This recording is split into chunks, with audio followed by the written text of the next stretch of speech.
Mon objectif ce soir portera sur un sujet simple mais important, et j'aimerais que vous y réfléchissiez attentivement. Notez cela en haut de votre page, s'il vous plaît. Pourquoi les hommes ont-ils besoin de visions et de rêves?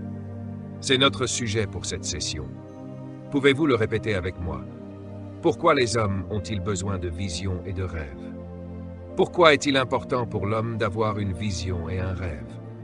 Ce soir, nous allons nous concentrer sur la compréhension du rôle de la vision dans la masculinité, dans l'identité masculine. Je vais commencer une déclaration qui pourrait surprendre beaucoup de monde, en particulier les femmes, et la voici. La clé de la stratégie de Dieu pour gouverner la terre, c'est l'homme. Le fondement choisi par Dieu pour gouverner la terre depuis les cieux, c'est l'homme, et Satan le sait très bien. En fait, notez cela. Le mâle est le fondement de la famille humaine selon Dieu. La plupart d'entre nous, en tant qu'hommes, avons été éduqués à penser que nous sommes le chef de la famille, et généralement nous imaginons cela comme une position au-dessus de la famille.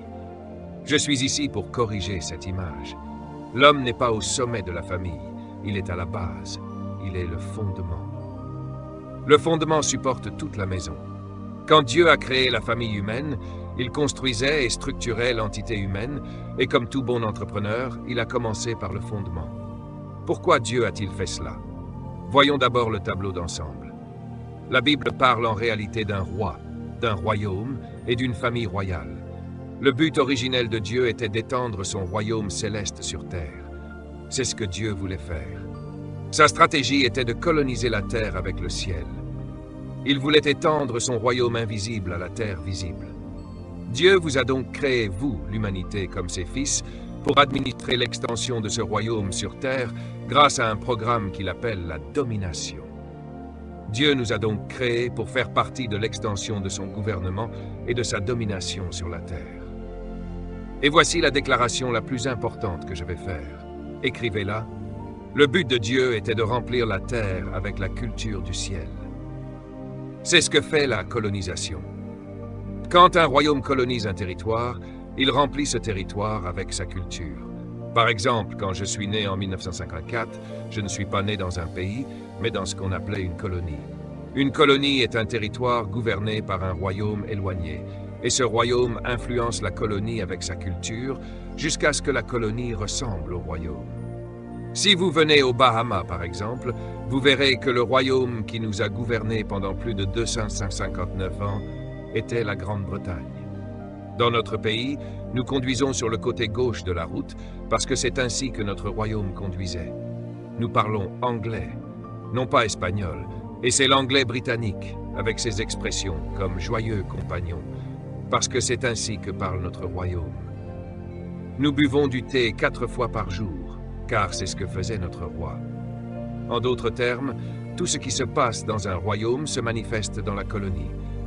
Les démocraties ne colonisent pas, seules les monarchies le font. C'est pourquoi, quand les disciples ont demandé à Jésus comment prier et pourquoi prier, il a répondu simplement « Priez ainsi, notre Père qui n'est pas sur terre, mais dans ce pays lointain, le ciel.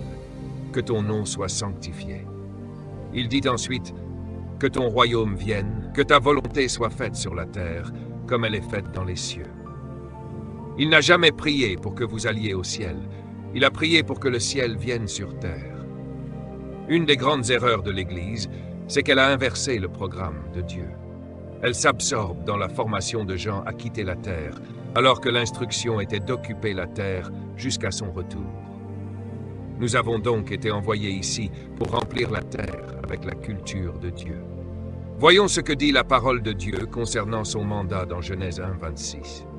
Dieu dit « Faisons une espèce appelée homme à notre image, selon notre ressemblance. » Pourquoi? Pour qu'ils aient la domination sur les poissons de la mer, les oiseaux du ciel, le bétail des champs, toute la terre et tous les êtres qui rampent sur le sol.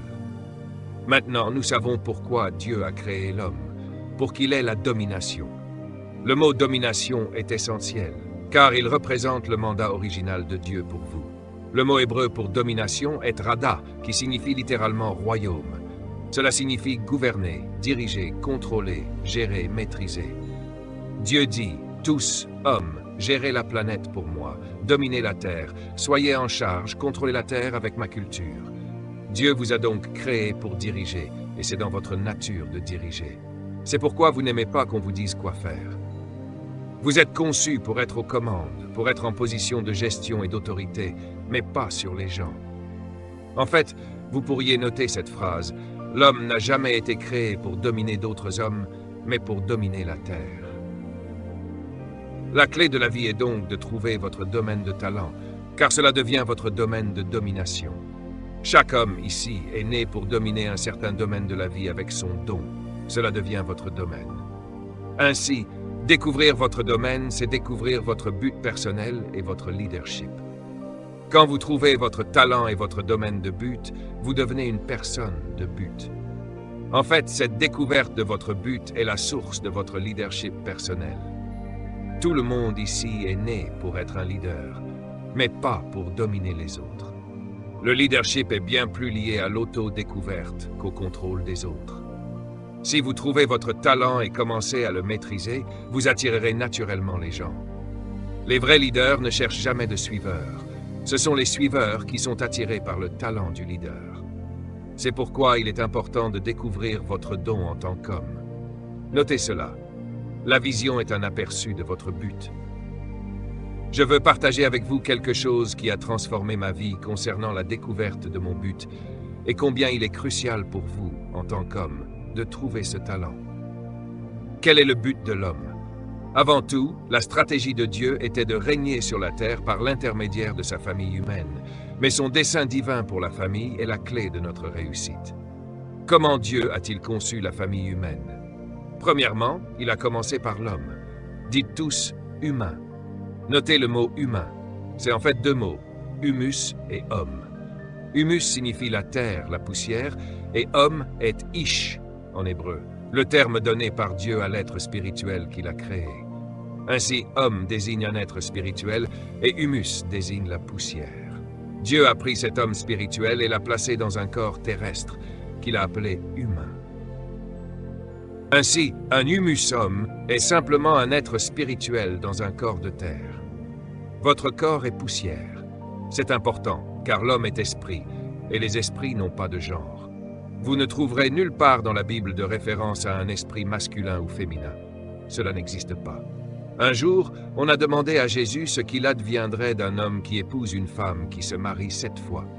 Il a répondu, « Vous êtes dans l'erreur, vous ne comprenez pas bien. » Il a dit, « Ne savez-vous pas que dans le monde spirituel, il n'y a ni mariage ni don en mariage, car ils sont comme les anges, ce sont des esprits. » En d'autres termes, l'homme, ce nom donné à l'être spirituel, n'a pas de genre. Mais Dieu a pris le premier homme et l'a mis dans un corps, et le premier corps que Dieu a formé à partir de la poussière du sol était un corps masculin. Dieu a insufflé l'homme dans le mâle, et ainsi le mâle est devenu le premier humus homme sur terre. Genèse 1, verset 27 dit « Dieu créa l'homme à son image. À l'image de Dieu, il le créa. Homme et femme, il les créa. » Cela signifie que l'homme existe sous 2 modèles, mâle et femelle. Dans le corps de chaque femme se trouve un esprit appelé homme, et dans le corps de chaque homme, il y a un esprit appelé homme. Toute l'espèce est appelée homme, mais le premier corps que Dieu a formé est masculin, car le mâle doit être le fondement de la famille humaine. Dieu a créé aujourd'hui 6,7 milliards de personnes, et aucune d'entre elles ne vient du sol. Elles viennent toutes d'un seul homme. C'est vrai. Dieu n'a créé qu'un seul humain à partir du sol et n'a jamais recommencé. Puis-je le répéter lentement? Dieu n'a créé qu'un seul humain à partir du sol et n'a jamais recommencé. Même les femmes ne viennent pas du sol. De ce corps mâle unique, Dieu est allé chercher en lui une femme. Ensuite, Dieu a confié à la femme le rôle d'incubateur pour l'homme, et de là, ils ont rempli la terre. Ainsi, 6,7 milliards d'hommes et de femmes plus tard, Adam continue de transmettre la vie. Ainsi, la base de la famille humaine est un seul être humain, et cet humain est le mâle. Dieu n'a jamais changé sa stratégie. Le mâle est le fondement de la famille humaine. C'est essentiel à comprendre, car le mandat de Dieu était de remplir la terre de la culture du ciel par l'expansion. Regardez dans Genèse 1, 28. Dieu les bénit et leur dit « Soyez féconds, multipliez-vous, remplissez la terre et soumettez-la, et dominez sur tout ce qui rampe sur la terre. » Ainsi, Dieu demandait à l'homme de remplir la terre. Le chapitre 1 de la Genèse est un résumé. Quand vous lisez Genèse 1, c'est un résumé de la création. Le chapitre 2, lui, contient les détails de comment Dieu a procédé. Répétons cela. Genèse chapitre 1, c'est ce que Dieu a fait. Genèse chapitre 2, c'est comment il l'a fait. Regardons les détails dans Genèse 2, 4. Quand l'Éternel Dieu fit la terre et les cieux, aucun buisson de la campagne n'était encore sur la terre, et aucune herbe des champs ne poussait encore, car l'Éternel Dieu n'avait pas fait pleuvoir sur la terre, et il n'y avait pas d'homme pour cultiver le sol. Je pourrais m'arrêter ici et enseigner pendant des heures sur l'importance de cette phrase, mais pour faire court, Dieu a refusé que quoi que ce soit progresse, car il n'avait pas d'homme pour gérer la planète. Là où il n'y a pas de gestion, Dieu retarde la croissance. Vous vous demandez pourquoi vous n'avez pas plus d'argent. Parce que vous gérez mal le peu qu'il vous a donné. Vous vous demandez pourquoi vous n'avez pas encore trouvé le mariage. Vous avez mal géré les relations qu'il vous a confiées. Tout ce que vous gérez mal, vous le perdez. Notez-le. Dieu arrêtera la croissance là où il n'y a pas de gestion. En fait, si vous y réfléchissez, la solution de Dieu à ce problème a été de créer un homme, ce qui signifie que vous avez été créé par Dieu pour gérer ses ressources. La Bible dit « Il n'y avait pas d'homme pour cultiver le sol ». Et la phrase suivante m'a étonné. « L'Éternel Dieu forma l'homme de la poussière du sol ». Il y a deux mots en hébreu dans le processus de création de l'homme. La Bible dit que Dieu créa l'homme et qu'il forma l'homme. Le mot « créer » est « bara », ce qui signifie « former à partir de rien ». Et le mot « former » est « assa », ce qui signifie « modeler à partir de quelque chose qui existe déjà ». Ainsi, une partie de vous vient de quelque chose et une autre partie vient de rien. La partie « bara », c'est l'esprit qui vient de l'Esprit de Dieu. Il n'a utilisé aucun matériau autour de lui pour vous créer. Créer signifie partir de rien. Dieu vous a donc formé à partir de son propre esprit. Mais votre corps, la poussière, il l'a formé à partir de la terre autour de lui. Votre corps vient de la poussière, mais vous venez de Dieu. Voilà pourquoi vous êtes esprit, et votre corps est de la poussière. Ne confondez jamais votre corps avec vous-même. Absent du corps, présent auprès du Seigneur. Votre corps n'est qu'une maison, une enveloppe. Mais ce qui est important, c'est que la première enveloppe que Dieu a créée était masculine. Et la Bible dit « Dieu forma l'homme de la poussière du sol, souffla en lui un souffle de vie, et l'homme devint un être vivant, une âme vivante. » Au verset 8, il est dit « L'Éternel Dieu planta un jardin en Éden, à l'est, et y plaça l'homme qu'il avait formé. » Cela est très important. Dieu n'a pas laissé le mâle trouver le jardin par lui-même. Dieu a planté le jardin et ensuite il a placé l'homme dans ce lieu, ce qui signifie que Dieu avait l'intention que l'homme vive dans cet endroit. Éden est très important pour un homme. Je vais vous expliquer ce qu'est l'Éden. Dans ces versets, je trouve le but de Dieu pour l'homme. Regardez Genèse 2:15. L'Éternel Dieu prit l'homme, le mâle, et le plaça dans le jardin d'Éden pour le cultiver et le garder. L'Éternel Dieu commanda ensuite à l'homme. Tu peux manger de tous les arbres du jardin, mais tu ne dois pas manger de l'arbre de la connaissance du bien et du mal, car le jour où tu en mangeras, tu mourras sûrement, et tout avec toi. Cette déclaration contient tout ce dont un homme a besoin. Je suis venu ce soir pour vous montrer que Dieu a un but très clair pour l'homme, et il ne l'a pas caché. C'est là, juste devant nous. Tout dans cette déclaration concerne l'homme, et il parle uniquement à l'homme, car la femme n'est pas encore créée. L'homme reçoit toute l'information. Premièrement, Dieu dit qu'il a mis l'homme en Éden. Le mot Éden est un mot hébreu qui signifie présence. Éden n'était pas un lieu, et c'est pourquoi personne ne l'a jamais retrouvé. Éden était une atmosphère, un environnement. Il n'a jamais été retrouvé, car Éden était une ambiance, un environnement. Et c'est dans cet environnement que Dieu a créé l'homme pour qu'il y vive. En fait, lorsque j'ai fait mes recherches sur l'hébreu, cela m'a époustouflé. Le mot hébreu pour Éden a 5 traits, et cela signifie lieu, moment, présence, porte ouverte, délice. Mis ensemble, cela signifie le lieu sur terre où la présence de Dieu était une porte ouverte vers le ciel, un endroit agréable. C'est pourquoi Adam n'avait pas besoin de prier, ni de chanter, ni de jeûner, ni d'avoir un autel, ni de prêtre, ni d'apôtre, ni quoi que ce soit, car il avait une connexion directe, une porte directe vers le ciel.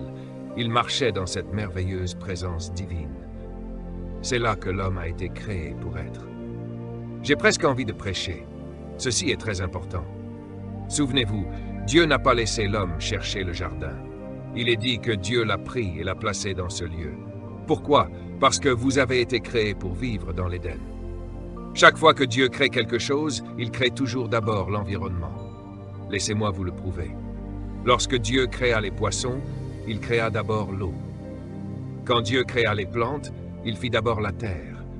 Quand Dieu créa les étoiles, il créa d'abord le firmament. En d'autres termes, il a fait de l'environnement la priorité avant le produit. Vous ne comprenez toujours pas ce que je dis. En d'autres termes, Dieu créa l'eau, puis il créa les poissons. Il créa le sol, puis les plantes. Il créa le firmament, puis les étoiles. Il créa le jardin, puis il créa l'homme. Le poisson a besoin de l'eau, les plantes ont besoin du sol, les étoiles ont besoin du firmament, et vous, vous avez besoin de l'Éden. Vous pouvez bien rendre gloire à Dieu maintenant. Maintenant, écoutez-moi. Si vous sortez un poisson de l'eau, il malfonctionne et meurt. Si vous retirez une plante de la terre, elle malfonctionne et meurt. Si vous détachez une étoile du firmament, elle devient une météorite, se consume et meurt. Si vous retirez un homme de la présence de Dieu, il malfonctionne et détruit son entourage. Voilà pourquoi le diable n'a aucun problème avec les femmes qui viennent à l'Église. C'est pour cette raison que pendant les 200 dernières années, les églises ont été remplies de chapeaux et de jupes. Pourquoi? Parce que le diable sait que si un homme retourne dans la présence de Dieu, la famille retrouvera son ordre. Oh, aidez-moi maintenant. C'est pourquoi le diable déteste un homme qui adore. Écoutez-moi bien, le diable est un homme qui loue Dieu. C'est pourquoi Dieu vous demande de lever vos mains et de le louer. Pourquoi? Parce que lorsque vous commencez à retourner à l'Éden, le diable s'inquiète, car il sait, je perds l'homme, je perds l'homme. Il revient dans la présence de Dieu. La deuxième chose que Dieu a donnée à l'homme, c'est le travail. C'est très important, et nous allons en parler ce soir dans quelques minutes. Tout le monde dit travail. Le premier endroit où Dieu a placé l'homme, c'est dans sa présence. La première chose que Dieu a donnée à l'homme, c'est le travail. Le mot travail va être notre centre d'intérêt ce soir. Dieu a donné le travail à l'homme avant une femme. Et le travail apparaît dans le chapitre 2 avant la chute. Le travail n'est pas une malédiction. Premièrement, vous avez besoin de la présence de Dieu. Et la deuxième chose que Dieu a donnée à l'homme, ce n'est pas une famille ni une femme, mais un travail. Tout le monde dit travail, travail. Dites-le fort, que le toit tremble. N'oubliez jamais ce mot. La troisième chose que Dieu a donnée à l'homme, c'est de prendre soin du jardin. Le mot « prendre soin » signifie « cultiver ». Ensuite, Dieu demanda à l'homme de garder le jardin, ce qui signifie « protéger ». Puis, la cinquième chose que Dieu dit à l'homme, c'est « obéissez à mes commandements, ne touchez pas à l'arbre ». Ces déclarations sont cruciales. Et la dernière chose que Dieu dit à l'homme, c'est « le jour où tu en mangeras, tu mourras certainement ». Écrivez cela, s'il vous plaît, c'est très important pour tout homme. Aucune de ces instructions n'a été donnée à la femme. Elle n'était même pas là lorsque Dieu parlait à cet homme.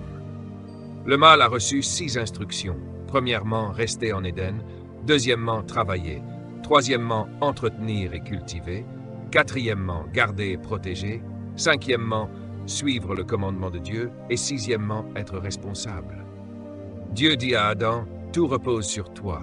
Ce qui arrive à la race humaine dépend de ce que fait le mâle. Ce que le mâle fait contrôle le pays. » C'est pourquoi le diable travaille si durement contre le mâle, allant jusqu'à le troubler sur sa propre sexualité.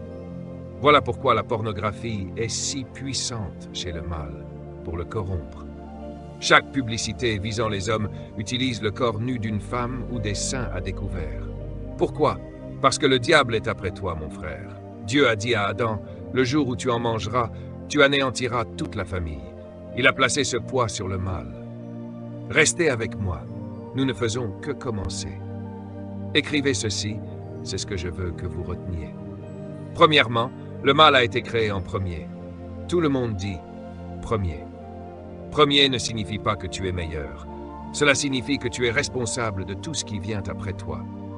Ce n'est pas une bonne chose d'être le premier, parce qu'en étant le premier, tu as reçu toutes les informations. C'est pourquoi Dieu n'a jamais rien enseigné à la femme. Pourquoi? Parce que le mal a été créé en premier. Automatiquement, cela a fait de l'homme le professeur. Deuxièmement, la première chose que Dieu a donnée au mâle est une image. Pourquoi? Parce que la chose la plus importante pour un mâle est d'avoir une image de lui-même. Nous vivons actuellement une crise de l'image de soi chez le mâle.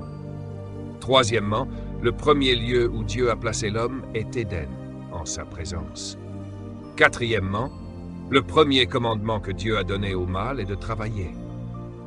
Et cinquièmement, le second commandement est de cultiver.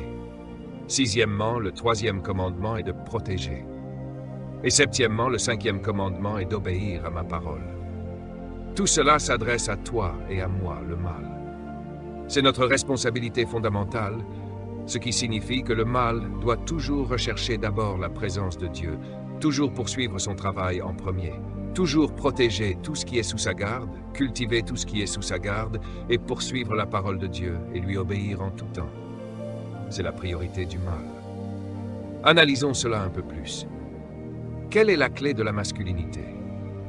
La clé de la masculinité, c'est le travail. Ça va peut-être te surprendre car quand j'ai fait mes recherches sur ce sujet, il y a des années, cela a changé ma vie. C'est pourquoi aujourd'hui, je suis un père fier et un merveilleux mari pour une belle épouse qui est ici avec moi ce soir. En fait, elle est dehors dans le hall car elle ne peut pas entrer. Je voyage toujours avec ma femme. Elle est mon garde du corps. La clé de la masculinité, c'est quoi? Le travail. Travail, c'est le premier commandement que Dieu a donné à l'homme. Il ne lui a pas dit de prier ou d'adorer, il lui a dit de travailler. Il l'a mis dans la bonne atmosphère, puis lui a dit de travailler. Maintenant, si c'est le premier commandement que Dieu a donné à l'homme, nous devons étudier ce que signifie le mot travail. Le mot travail vient du mot ergon en hébreu. C'est un mot intéressant. Travailler signifie d'abord devenir. Ensuite, cela signifie se manifester, puis s'accomplir, ensuite se révéler, et enfin, cela signifie devenir soi-même. En d'autres termes, le mot travail signifie découvrir et devenir ce pour quoi tu as été créé à travers la manifestation de soi. C'est choquant pour moi. On vous a appris que le travail est quelque chose que vous faites. Voilà pourquoi on vous licencie. Dans mon nouveau livre, j'ai consacré 2 chapitres entiers à la différence entre votre travail et votre emploi. Votre travail n'est pas votre emploi. Votre emploi est ce pourquoi on vous paie. Votre travail est ce pourquoi vous êtes né. Votre emploi est votre compétence. Votre travail est votre don. Ils peuvent vous licencier de votre emploi, mais ils ne peuvent pas vous toucher. Vous pouvez prendre votre retraite de votre emploi, mais vous ne pouvez jamais prendre votre retraite de votre travail, car votre travail est votre don. Et Dieu disait à Adam, « Travaille ». Regardez la signification de ce mot, « devenir ». C'est très important. Ce mot peut s'appliquer par exemple à une graine.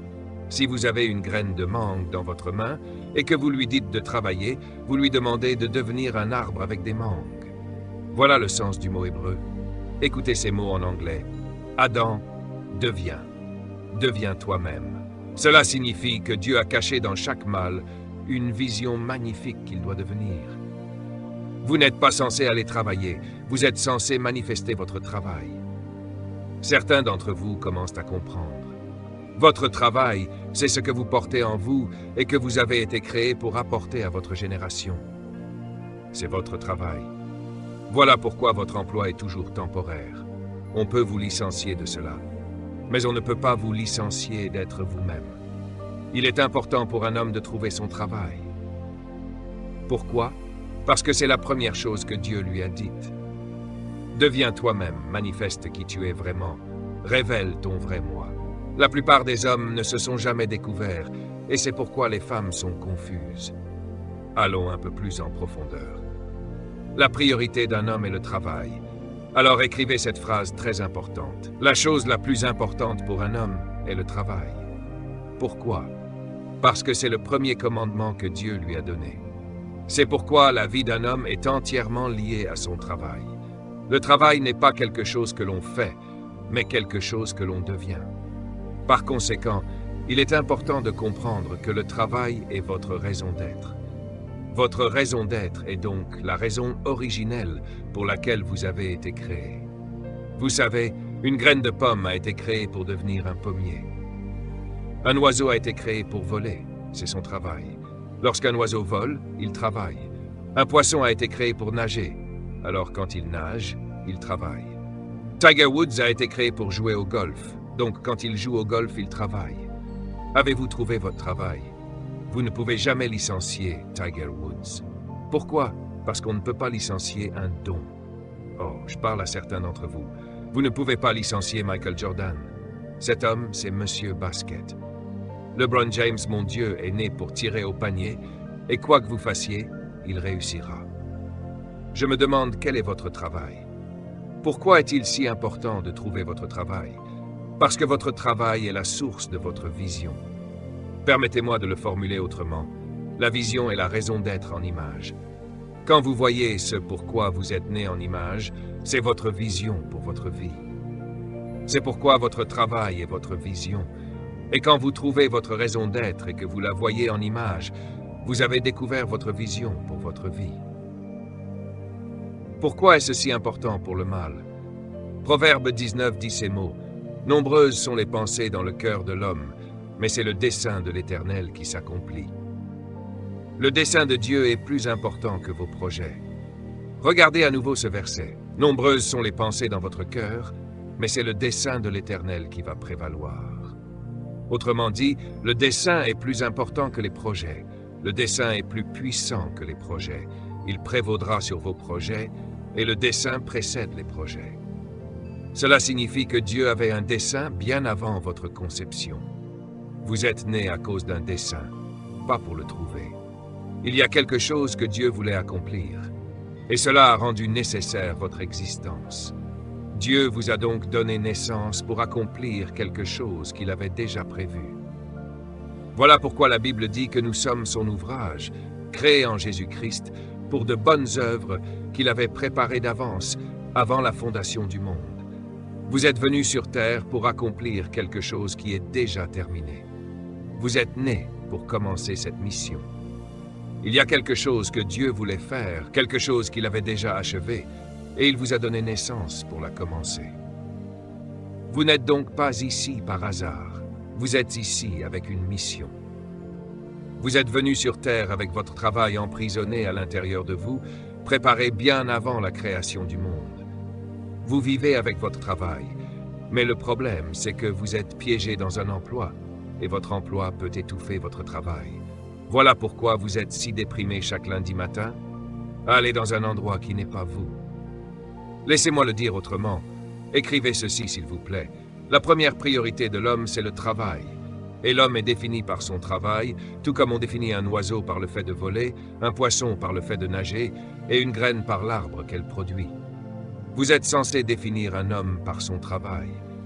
C'est pourquoi, quand un homme perd son emploi, il perd sa raison. Toute sa vie est liée à son travail. Et c'est pour cela que les hommes se suicident ou tombent en dépression lorsqu'ils perdent leur emploi, car leur vie est ancrée dans leur travail. Mais le problème, c'est que la plupart de ce qu'ils appellent leur travail n'est en fait que leur emploi. Et c'est pourquoi Dieu m'a envoyé. Vous allez quitter cet endroit libre d'un emploi et vous allez commencer votre véritable travail au nom de Jésus. Puis-je entendre un Amen? Le but de l'homme est dans son travail. Voilà pourquoi un homme trouve tellement d'épanouissement dans son travail, ce qui est très dangereux, car pour un homme, le travail est plus important que la femme. C'est très important. Dieu a d'abord donné un travail à l'homme, puis il a créé la femme, au verset 22. Il a donné du travail à l'homme au verset 15, puis Dieu a dit qu'il n'était pas bon que cet homme travaille seul. Autrement dit, vous devez connaître votre travail avant de trouver une femme. C'est pourquoi les femmes sont frustrées, car elles vivent avec un homme qui n'a pas encore trouvé son travail. Je vais vous expliquer pourquoi cela arrive dans un instant, mais écrivez ceci, s'il vous plaît. Votre valeur se trouve dans votre travail. L'homme tire sa valeur de son travail, non d'une femme. C'est votre travail qui vous donne votre valeur. Quand un homme ne connaît pas son travail, il se sent sans valeur. Notez ceci, la valeur de l'homme est dans son travail. Quelle est la valeur d'un homme?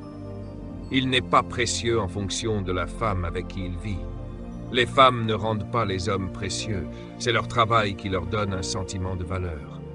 Quand un homme perd son travail, il se sent sans valeur, et c'est pour cela qu'il se met à battre la femme. Ce que je dis est très profond. Il faut vraiment réfléchir à cela. Quand un homme trouve sa niche, quand il trouve son but dans la vie, tout prend vie. Et il se sent important sans avoir besoin de l'approbation de quiconque. Quand un homme trouve son travail, il n'a pas besoin de boire pour se sentir bien. Oh, je parle maintenant. Voyez-vous, quand un homme découvre son don, son travail, il n'a plus besoin de traîner avec les autres gars. Il a trouvé son épanouissement dans son travail. L'estime de l'homme est dans son travail. Un homme trouve son sens de l'importance et de la signification dans son travail. J'aime ce que Jésus a fait. La Bible dit que Jésus répétait sans cesse ces mots. « Je suis venu faire le travail que mon Père m'a envoyé faire. C'est mon travail de faire le travail que le Père m'a envoyé faire. Je suis venu accomplir le travail que le Père m'a envoyé faire. J'ai accompli ton travail, Seigneur. Je suis venu travailler. Mon Père travaille, je travaille toujours. Travail, travail, travail, travail, travail. C'est pourquoi le Christ était entièrement épanoui. Il était dans son travail. Maintenant, laissez-moi vous donner quelque chose de très intéressant concernant le travail et la femme. Notez ceci, c'est très important pour chaque homme. Je vais vous montrer la relation entre une femme et votre travail, et voici pourquoi vous avez tous ces problèmes avec les femmes. Je vais vous donner quelques solutions. Premièrement, l'homme a reçu un travail avant de recevoir une femme. Autrement dit, vous êtes censé déjà connaître votre vision pour la vie avant d'épouser une femme. Ève a rencontré Adam avec deux choses. Premièrement, dans la présence de Dieu, et deuxièmement, en train de travailler. Aidez-moi, Seigneur, je vais le redire. Une femme est censée vous rencontrer avec deux choses. Premièrement, dans la présence de Dieu, et deuxièmement, en train de travailler. Souvenez-vous, travailler n'est pas quelque chose que vous faites, c'est quelque chose que vous devenez. Vous savez déjà ce pourquoi vous êtes né. Vous devenez votre but, et maintenant vous êtes prêt pour une femme. Je vais vous expliquer pourquoi dans un instant. Dieu a rendu le travail plus important pour un homme que pour une femme. Pourquoi? Deuxièmement, la femme a été créée pour aider l'homme. Oh là, ça devient calme maintenant. La Bible dit, je vais lui faire un aide. Maintenant, si quelqu'un vient vous aider, vous devez être en train de faire quelque chose. Certains d'entre vous ont pris une belle jeune femme de chez ses parents, où elle avait son propre lit, un frigo, une voiture, de la nourriture dans cette maison, et vous, voulant jouer les hommes, lui avez dit de venir vivre avec vous. Et la Bible dit qu'elle a été créée pour vous aider, et elle vous a épousé. Et vous ne faites rien. Allez, parlons les gars, parlons. Je sens une onction qui coule déjà, je sens que quelque chose se passe ici. Écoutez-moi bien, certains d'entre vous pensent que la femme est le problème. Laissez-moi vous dire quelque chose. Remarquez Dieu, il dit « je vais lui faire un aide ». Cela signifie que quand Dieu a extrait cette partie de l'homme, le mot en hébreu est « bâtir ». Maintenant, quand il dit « homme », le mot est « former », ce qui signifie « sculpter ». Bâtir est différent, cela signifie « façonner ». C'est pourquoi les femmes sont façonnées. Quand il s'agit de l'homme, Dieu l'a juste façonné. Quand il s'agit de la femme, il l'a bâtie. Voilà pourquoi un homme trouve difficile de laisser passer une femme sans la regarder. Ouah, elle est bâtie. C'est pour cela que je ne comprends pas comment un homme pourrait être attiré par un homme. Regardez-moi ça, c'est insensé. Je ne comprends pas vraiment. Et remarquez, Dieu a fait l'homme sans aucune entrée. Voyez, pas d'entrée, juste une sortie. Pas d'entrée. Calmez-vous. Dieu dit, il n'est pas bon pour cet homme d'être seul. Je vais lui faire une aide.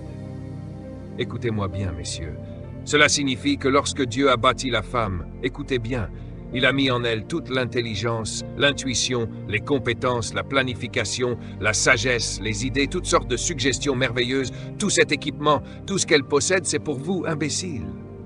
Maintenant, écoutez-moi, c'est pourquoi la plupart des hommes ont besoin d'enseignement. Parce que quand vous rencontrez une femme, elle arrive équipée. Mais quand l'homme la voit, il est menacé, parce qu'il n'a pas de projet pour elle sur lequel travailler. Vous comprenez? Voilà cette femme qui arrive avec toutes sortes de diplômes, de maîtrise, de doctorat, d'intuition, d'idées, de sagesse, d'objectifs, de planification, toutes ces stratégies, et elle arrive et dit « bonjour ». Et vous vous sentez intimidé par ce qui a été fait pour vous. Alors qu'est-ce que vous faites? Vous la traitez d'agressive. Elle n'est pas agressive, elle est équipée.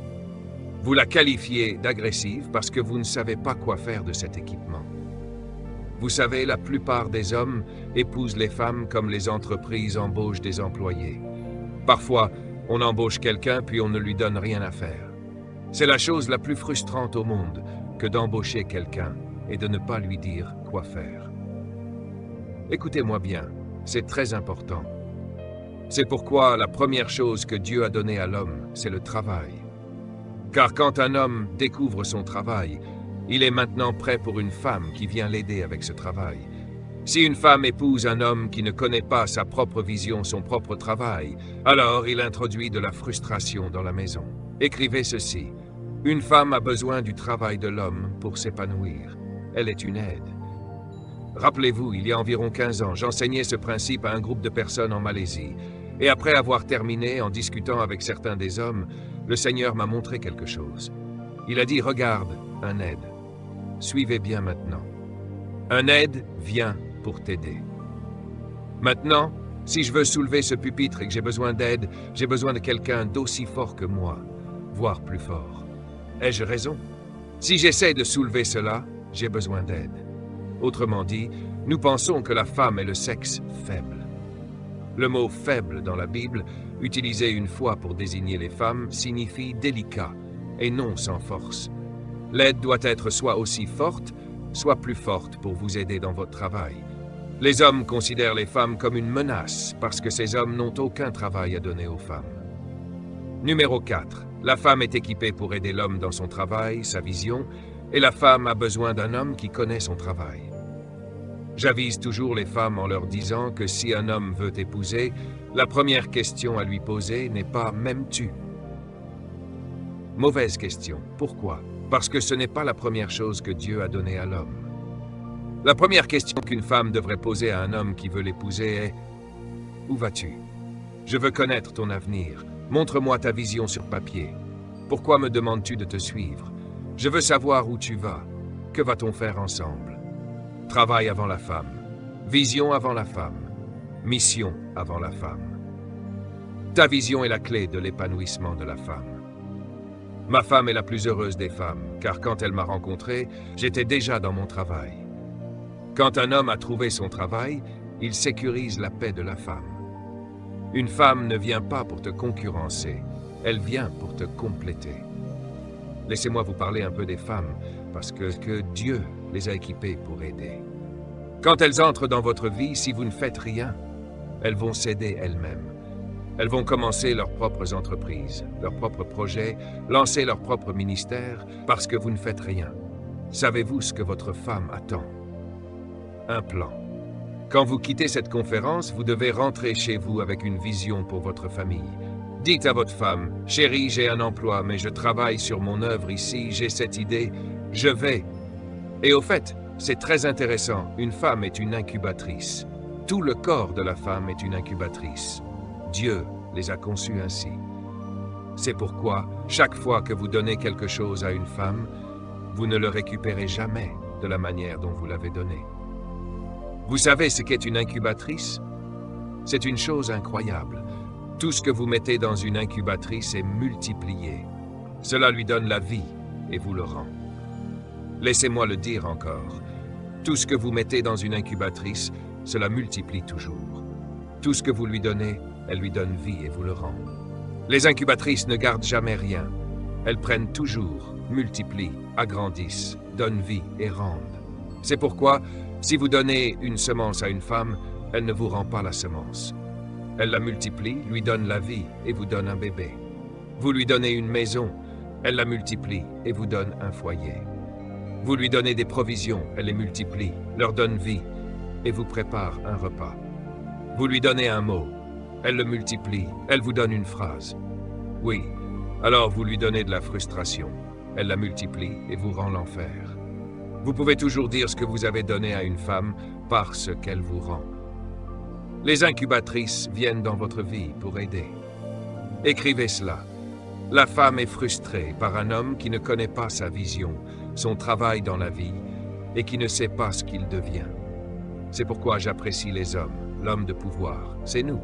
Nous nous isolons pendant quelques jours et essayons de comprendre ces questions fondamentales pour sauver nos femmes de la frustration.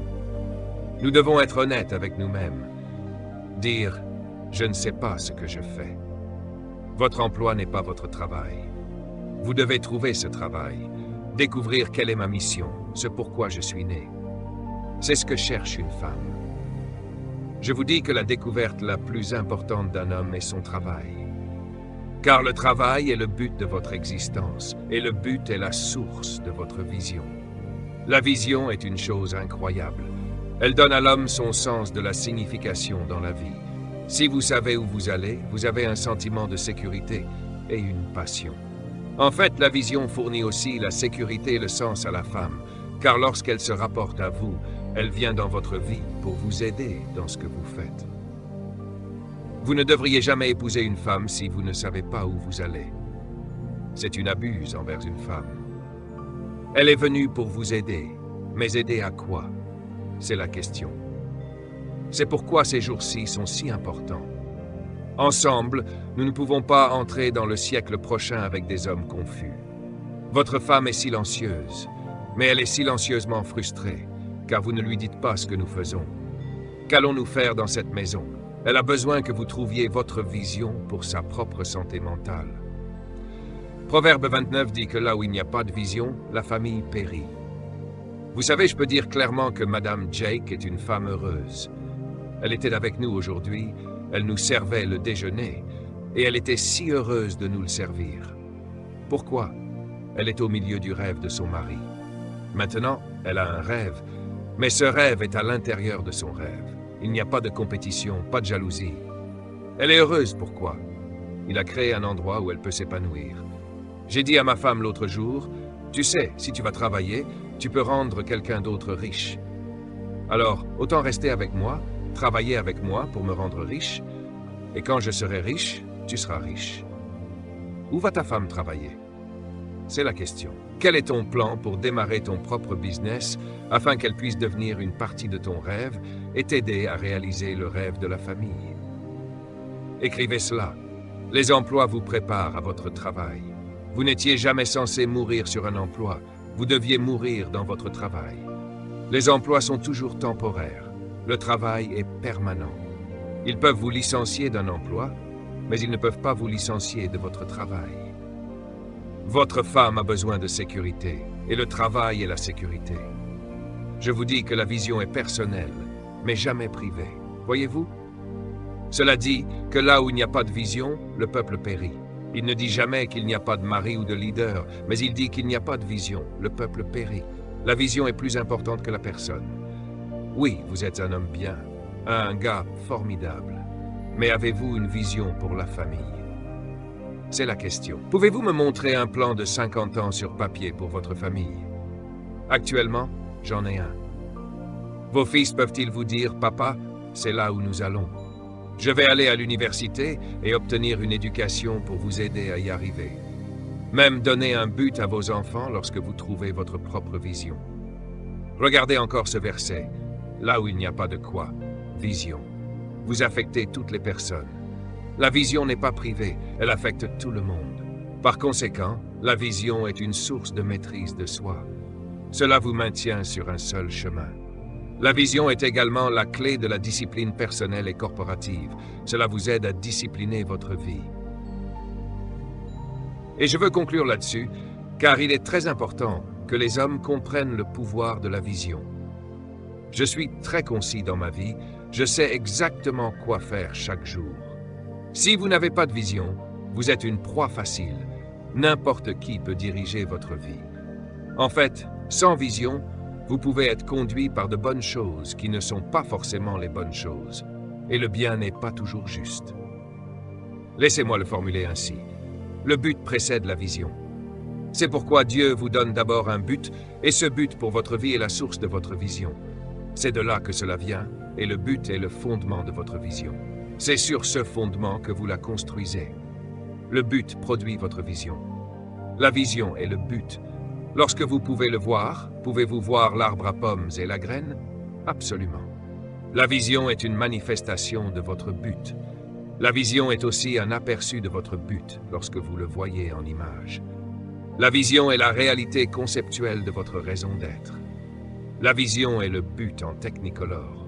Vous avez tous vu votre but, mais vous ne pouvez pas croire que c'est vous, car votre société vous dit de ne pas penser si grand. C'est pourquoi Dieu m'a envoyé pour vous dire de croire en ce que vous rêvez. Je vous dis alors que la vision est le dépôt que Dieu a mis de son but dans votre cœur. Il l'y a mis pour vous. La vision est le but en image. La vision est une vue de votre fin dès le début. La vision est donc vous regardant votre avenir. D'elle découle votre passion. Un homme qui connaît son travail et son but ne rentre pas chez lui pour s'asseoir devant la télévision avec une bière à la main pendant 5 heures. Un homme qui a une vision pour sa vie ne passe pas son temps à traîner avec les garçons, à jouer au billard. Votre vision fait de vous un homme discipliné. Je vous dis que la vision est un aperçu de votre futur achevé. C'est déjà fini. C'est pourquoi cela semble si beau et cela vous donne l'incitation à avancer vers cette passion.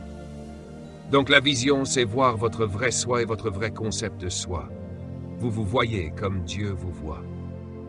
Il y a un verset des Écritures qui a changé ma vie, et il parle de Dieu établissant votre fin avant le commencement. Dieu veut que vous ayez de la vision, mais jamais que vous viviez par votre vue. Le plus grand don que Dieu ait jamais donné à l'homme n'est pas le don de la vue, mais le don de la vision. Pourquoi? Parce que l'ennemi de la vision, c'est la vue. La vue est une fonction des yeux, mais la vision est une fonction du cœur. Ne faites jamais confiance à vos yeux plus qu'à votre vision. La vision vous montre ce qui pourrait être. La vue vous montre ce qui est. Vivez toujours par ce que vous voyez avec votre vision, pas avec vos yeux. La Bible dit que nous marchons par la foi et non par la vue. La vision contredit vos yeux. Je sais que les choses ne semblent pas bonnes en ce moment, mais Dieu m'a envoyé, ainsi que l'évêque Jake et le frère Love, pour vous dire, regardez, relevez la tête. Cette crise ne peut pas durer. Votre vision est plus réelle que votre réalité présente. Ne faites pas confiance à vos yeux. Vous n'avez pas été créé pour vivre par vos yeux, mais par votre vision. C'est pourquoi votre espoir peut provenir de votre vision. La raison pour laquelle Barack Obama a gagné l'élection est qu'il continuait à parler d'un avenir. Il a utilisé le mot « espoir ». Que vous soyez pour ou contre lui, peu importe, il a gagné. Pourquoi? Il vendait la chose la plus puissante dans la vie, la vision. L'espoir est la source de la confiance. Joël dit ces mots, « Cela viendra à passer que je répandrai mon esprit sur toute chair. » Pourquoi? Pour qu'il puisse sauter et courir autour d'un bâtiment et tomber par terre. Certains d'entre vous courent ce soir. Quelle est la raison pour le Saint-Esprit? C'est une question très importante. Pourquoi devrait-il vous joindre? Quelle est la raison d'envoyer le Saint-Esprit sur terre? Que ce qu'Adam a perdu? Réfléchissez avec moi. Jésus a donné aux disciples le Saint-Esprit et il dit qu'il va le donner à tout le monde. Que rapporte le Saint-Esprit à l'homme? Pas une sensation, pas un cri. Il dit qu'il revient avec 2 choses. Si vous êtes vieux, il vous rendra votre rêve. Si vous êtes jeune, il vous rendra votre vision. Voilà ma question. Peu importe ce que vous dites sur cette conférence, à quel point elle était ointe, à quel point la puissance de Dieu était là et la présence de Dieu était là. La question est, êtes-vous parti d'ici avec un rêve ou une vision? C'est la preuve que le Saint-Esprit était ici. Peu importe combien vous me dites que vous avez été baptisé dans le Saint-Esprit, le résultat devrait être une vision claire pour votre vie. Maintenant, notez que cela dit que les vieux hommes auront des rêves. La différence entre un rêve et une vision est très intéressante. Un rêve est une vision qui ne peut pas se réaliser dans votre vie. C'est donc ce qu'on appelle un rêve. Laissez-moi le dire encore une fois. Un rêve est une vision qui ne peut pas se réaliser dans votre vie. C'est donc un rêve. C'est toujours une vision, mais c'est un rêve. Un rêve est une vision qui ne peut pas être accomplie dans votre vie. donc vous le transmettez à la génération suivante. Si vous êtes jeune, c'est une vision. Pourquoi? Parce que vous êtes si jeune que vous pouvez en fait l'accomplir dans votre vie. Peu importe si vous êtes vieux ou jeune, il vous rend les deux, vision et rêve. Une des choses qu'il a dites qui m'ont bouleversé, écoutez cela alors que nous nous préparons à conclure, il dit que les servantes prophétiseront. Les femmes devraient prophétiser. C'est très intéressant, évêque, écoutez cela. Lorsque j'ai fait mes recherches sur ce verset, c'était choquant. Il a en fait un contexte étrange en hébreu. Il dit que si vous êtes jeune, vous aurez des révélations. Vous verrez l'avenir. Si vous êtes vieux, vous verrez l'avenir. Mais si vous êtes une femme, vous répéterez l'avenir. Maintenant, quand j'ai examiné le contexte du mot, voici ce que cela signifie. Lorsque qu'un homme dit à une femme sa vision, elle l'incube. Et chaque fois qu'elle le voit, elle lui dit ce qu'il lui a dit en retour. C'est profond. C'est pourquoi on l'appelle prophétie. Vous avez dit à votre femme, Dieu m'a dit de bâtir ce ministère. Dieu m'a dit, elle a dit d'accord, louez le Seigneur, louez le Seigneur. Et après environ 2 ans, vous vous découragez et vous dites, je pense que j'ai mal compris Dieu. Elle dit, attends une minute, n'as-tu pas dit que Dieu t'avait dit ça? Et elle commence alors. La plupart des hommes, lorsque leur femme leur revient et leur prophétise ce qu'ils leur ont dit, appellent cela des plaintes. Dieu appelle cela de la prophétie. Ne lui dites pas de se taire. Elle fait son travail. Elle vous dit ce que vous lui avez dit, que Dieu vous avait dit. Applaudissez Dieu pour les bonnes femmes. Allez-y, applaudissez Dieu pour les bonnes femmes. Louez Dieu. Alors asseyez-vous une seconde et écoutez ceci. Le but de l'Esprit est de restaurer l'homme dans sa vision et dans son rêve. Je veux prier et transmettre l'esprit de vision à chaque homme ici ce soir, parce que je veux vous montrer pourquoi votre vision est si importante. Ésaïe dit « Je suis Dieu, et il n'y en a pas d'autre comme moi. Je suis Dieu, et je déclare la fin dès le commencement. Je dis depuis les temps anciens, ce qui n'est pas encore arrivé. Je dis mon dessein subsistera. » Alors que nous concluons, je veux que vous réfléchissiez à ce que Dieu dit ici. Dieu dit « Je fixe la fin de ta vie en premier. Je la termine d'abord, puis je recule et commence ta vie. » Voyez-le maintenant. Il fixe d'abord la fin, puis il commence. Ainsi, chaque fois que Dieu commence quelque chose, c'est la preuve que c'est déjà terminé. Dieu ne permet rien de commencer sans que ce ne soit déjà accompli. Quand votre père a libéré le sperme dans le ventre de votre mère, 600 millions de spermatozoïdes se sont précipités vers l'ovule de votre mère, et Dieu a dû choisir parmi 600 millions de spermatozoïdes. Et il a dit, « Je veux celui-là. » Devinez qui c'était? C'était vous.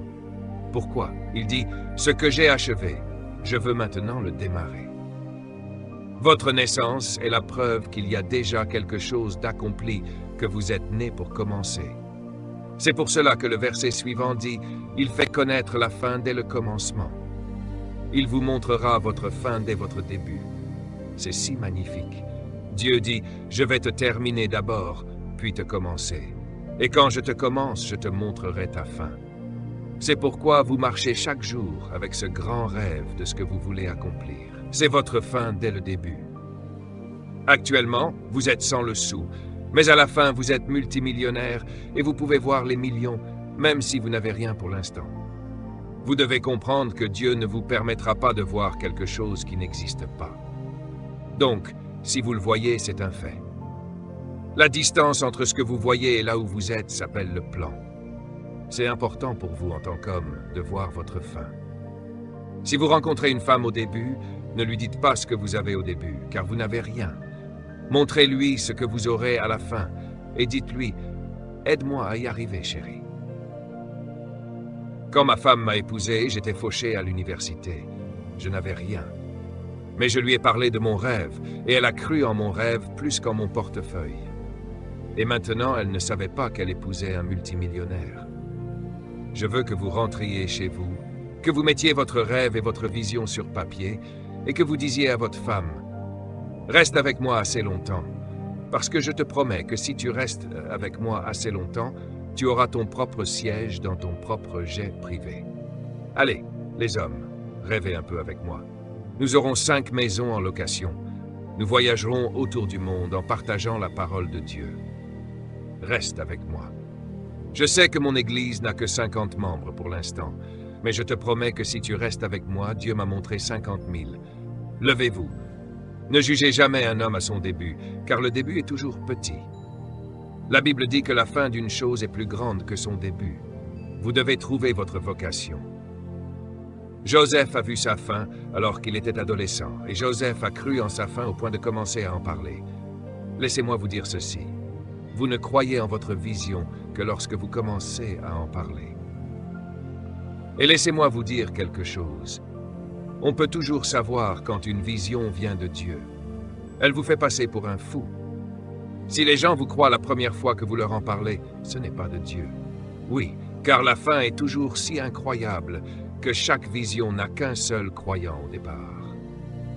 Parfois, vous devez convaincre votre conjoint, comme Abraham et Joseph ont dû être convaincus. Mais une fois que vous l'avez vue, elle prend le dessus sur votre vie. Joseph est allé voir son père et lui a dit « Je me suis vu assis sur le trône, toi et tous mes frères agenouillés devant moi, et je vous soutenais. Je suis le plus jeune de la famille, mais je vais nourrir tout le monde. » Ses frères lui ont dit « Es-tu fou? Si les gens ne pensent pas que vous êtes fou, ce n'est pas une vision de Dieu. » Son père lui a dit « Fils, si c'est ce que tu vois, je le crois avec toi. » Il l'a gardé dans son cœur.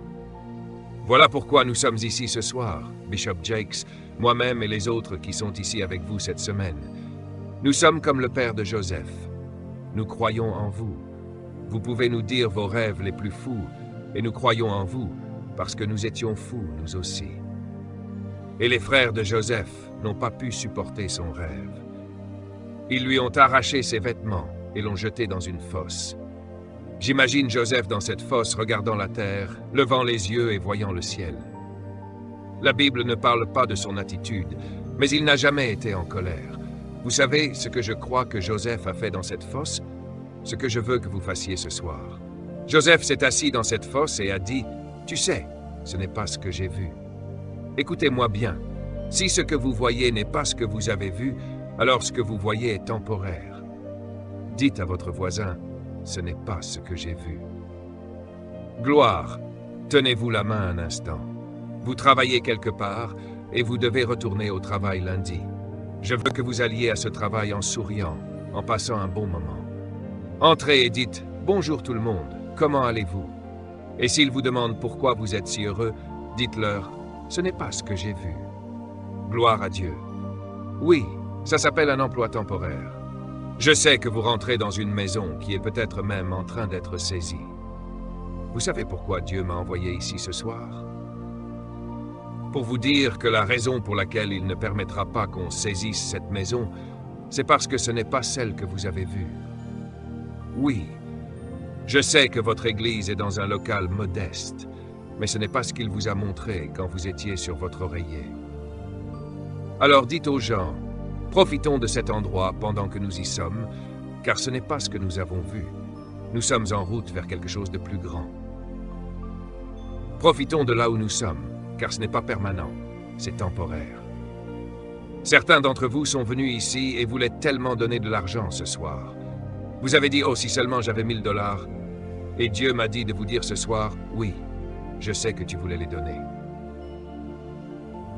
Il a dit « Mais tu as un peu de difficultés financières en ce moment, mais ce n'est pas ce que tu as vu. » Joseph s'est assis là et a dit « Je me suis vu sur un trône, alors je vais juste me détendre. Tenez-vous la main, s'il vous plaît. » Oh, écoutez-moi bien. Quand je suis allé en Égypte pour la première fois, nous sommes allés dans le désert du Sinaï, en excursion avec ma femme. C'était incroyable. Ils nous ont montré comment les Égyptiens gardaient les silos dans le désert. Et mon guide m'a dit, « Vous savez, il y a une route de commerce qui va de l'Égypte jusqu'à la Syrie, en passant par Israël jusqu'en Syrie. C'est là qu'ils amenaient tout le commerce du nord de la Syrie jusqu'en Égypte et en Afrique. » Il m'a dit, « Vous vous souvenez de Joseph? » J'ai répondu « Oui, monsieur. » Il m'a dit « Eh bien, quand les frères ont emmené Joseph, ils ont dû le jeter dans une des fosses, juste à côté de la route où les caravanes marchandes passaient, tout droit de la Syrie vers l'Égypte pour faire des affaires. » Il a dit « Ils ont dû le jeter dans la bonne fosse, juste à côté de l'autoroute, parce que c'est là que les caravanes passaient. » Il a dit c'était la bonne fosse, car c'était celle où les caravanes passaient. Et quand les frères ont vu la caravane, ils l'ont sortie de la fosse et l'ont vendue sur le bord de la route aux marchands. Et j'ai pensé, c'est incroyable. Il était dans la bonne fosse, à côté de la bonne route, parce que le transport gratuit dont il avait besoin pour aller jusqu'au trône passait par cette même route. Je suis venu vous dire que même si vous êtes coincé dans un travail, c'est une fosse. Quelqu'un est en route pour venir vous chercher et vous emmener vers votre destinée. Ils vont vous y amener. Dites à votre voisin, je suis au bon endroit.